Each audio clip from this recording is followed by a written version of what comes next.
Hi, welcome to SBR Videos. I'm Peter Loshak. It's the Monday after week 2 in the NFL. We all watched the games. We all studied them. I didn't learn anything really, but Dave Golokhov, SBR contributor, he learned some stuff and he's going to share it with us right now. Dave Golokhov, thanks for being back with us. Hey, how are you, Pete? I'm doing well. All right, so did you learn anything from the games of week 2 in the NFL?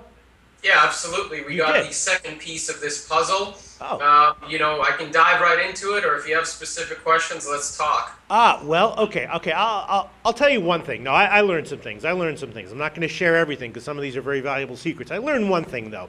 Tell me if you agree with me. The one thing I learned is that the Giants are maybe already cooked, done after week 2 in the NFL. They just look like a team. They have too many weaknesses, too many holes, and more importantly, I don't really think they even have the fight of an NFL team that feels like they can get anything done. So I'm thinking that we're going to be fading the Giants over the next few weeks. Now, getting into week 7, week 8, week 9, around then, things might change a little bit because if the Giants do have a horrible start to this season as they did last year, then their lines will adjust and they'll also get a little bit pissed at that point in the year, and they'll probably be matched up against some other teams that are also starting to lose their will to hit back enough to get wins as a big favorite, as they will be against the Giants. But I'm thinking that, for instance, this week they're against Houston. Houston's a team with some pep, some energy, some spark. I just don't think the Giants are going to be a live dog this week, and probably for the first third of the season, let's say. What do you think about that? Well, yeah, I would agree with mostly everything.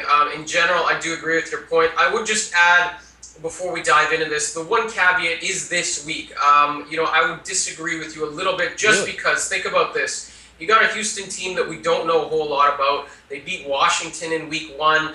Washington essentially handed them the game.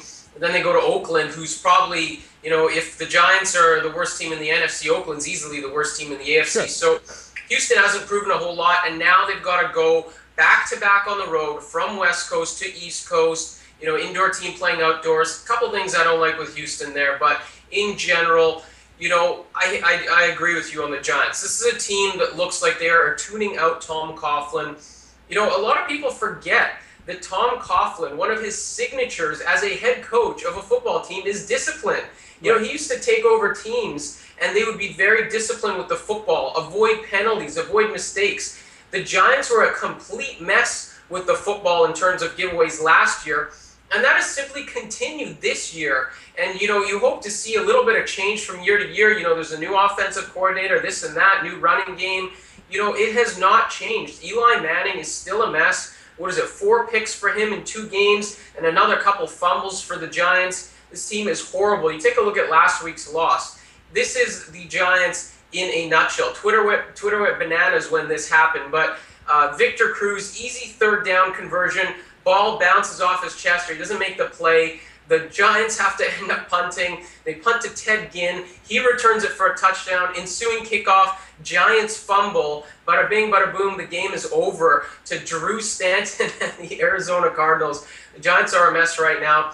I agree with you, and I think they've already started to tune out Tom Coughlin. However, the one caveat is this week. Wouldn't bet the Giants, but I also wouldn't bet the Texans either because of the situation. All right, well, I'm going to have to kind of disagree with you here, though, because I think that the Texans, first of all, we know some things about them. They have a very strong defense, right? J.J. Watt is a beast, and they're a team that just has some fight and some pep. So maybe, they'll hit the Giants will hit back, and if they start trading blows, I feel like that Houston's a team that even though they have to travel, it's week 3, they're going to be a team with some fight, with some pep, and the Giants, maybe they won't fold in the second quarter, but eventually they're going to fold. The line's only 2.5, same kind of line, like you said, same kind of game as last week against Oakland.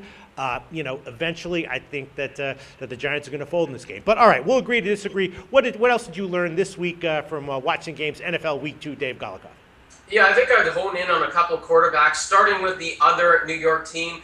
I mean, it's time that we seal the deal here with Geno Smith. This guy is a borderline, and this is a compliment to him, calling a borderline NFL starter. This guy stinks. I heard all this nonsense in the offseason that, he's going to take the next step. Look, this guy sucks. He's a borderline average starter. Why this is relevant to bettors is because you can't trust this team pretty much anywhere on the road. We're talking about a guy and a team that was spotted a 21-0 lead. How many teams really blow 21-0 leads? I know the NFL is all about parity, but the Jets and Rex Ryan are supposed to have a defense. They can't.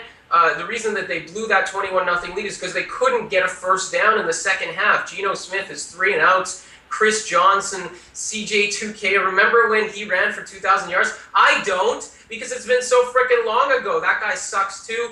The Giants, their offense is a mess. Geno, I'm pinning a lot of this on you, and really I can't trust him at all pretty much anywhere on the road. The other quarterback I'd throw out there is Colin Kaepernick. Look, I've said this multiple times with you. I say this on Twitter all the time. This guy is overrated. He is not, to me, he is, he's not one of the quarterbacks who's on the rise in the NFL. I think this is who he is. This is who he was in Nevada. This guy's got a rocket of an arm, but when you need like a 3rd and 1, a finesse pass, or a 3rd and 5, a finesse pass, he still throws that rocket. He lacks the touch, and now he's got all the mistakes. Mistakes in the Super Bowl, mistakes yesterday. How does that even happen? How does the 49ers, up with a huge lead at home with such a great running game, end up blowing a lead? And it's really pinned on Colin Kaepernick. He deserves a lot of the criticism, as I said on Twitter. He needs to go put on his Dr. Dre beats to block out a lot of this criticism that myself and a lot of other people are giving him. But I think this is who he is. So for bettors, what does this mean? I don't think you can bet 49ers futures right now. He's just one of the issues, but that stadium, Levi Field, is a mess. They got the issues off field with Alex Boone, the guard who held out. They got Ray McDonald with his domestic violence. Jim Harbaugh doesn't have a contract extension beyond this year. There's a lot of issues with this team. I didn't even mention the suspension to Aldon Smith and the injury to Navarro Bowman. You take a look at the futures for this team. They're up there with Seattle, with Denver. They don't deserve to be, and I think I'd be very cautious betting them. Yeah, we actually started to see hints of that even in the preseason, in the late preseason in weeks 3 and 4. I don't remember exactly which games they were, but we were all starting to take notice. I think I did a call with Jordan Sharp where he started to mention that as well, and I agree with it. So the signs were there, and they seem to be getting confirmed. All right, Dave Golokhov, what else did you learn from week 2? Well, I think the Saints are another team that you have to be careful with in terms of NFC futures. This is a team that coming into the season, a lot of people were high on in terms of value play to not only win the division, but value play to win the NFC, just because they weren't in that sort of short value with Seattle and San Francisco. Those teams don't pay much. Green Bay didn't pay a whole lot, but New Orleans was a lot more tempting.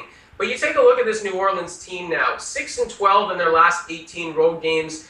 Can they win the division? Probably. It's still wide open. But if you're looking at NFC futures, if you're looking at the Super Bowl futures with the Saints, I am staying away. And the reason for it is this team is just not good enough to go on the road in the playoffs, which they're going to have to do now. They're already 0-2.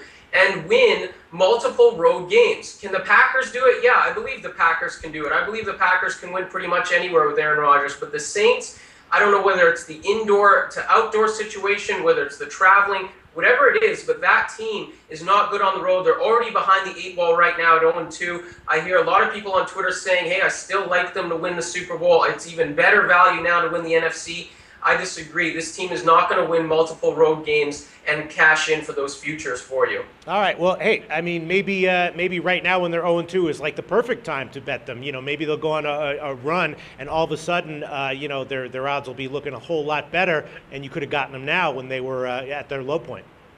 Yeah, I've heard that all day today. I disagree. I really do. I just don't think this team is going to win enough games to be, the top seed in the NFC, which is what I think they need to be. They need to be number 1, number 2 at worst, and have home field advantage for at least 1, if not 2 playoff games to get out of the NFC. Again, take a look at them last year. They went into Philadelphia and barely beat a young Eagles team and then lost on the road the following week. This team needs to do better than that in terms of the regular season to get that home field advantage. And as of right now, they're behind the 8 ball. I don't think they're going to get out of it, but valid point in your situation. If you think that they can go on a run, still get that home field advantage, all the power to you. I just don't think that's going to happen. They lost in Atlanta. They lost in Cleveland. This is a team that might not win very many road games at all. And if you're not going to win many road games, you're not going to be among the NFC regular season leaders in win totals. And, when that happens, you're not going to get home field advantage in the playoffs.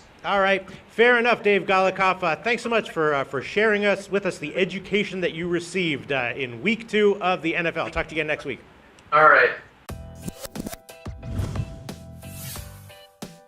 The SBR Network offers free sports picks and game breakdowns, big money free betting contests year-round, a real-time Vegas-style odds monitoring service, and much more. So come see for yourself. To stay updated on SBR news and promotions, follow us on Twitter, Facebook, and Google+, and do be sure to subscribe to the Sportsbook Review YouTube channel to catch all our daily sports shows.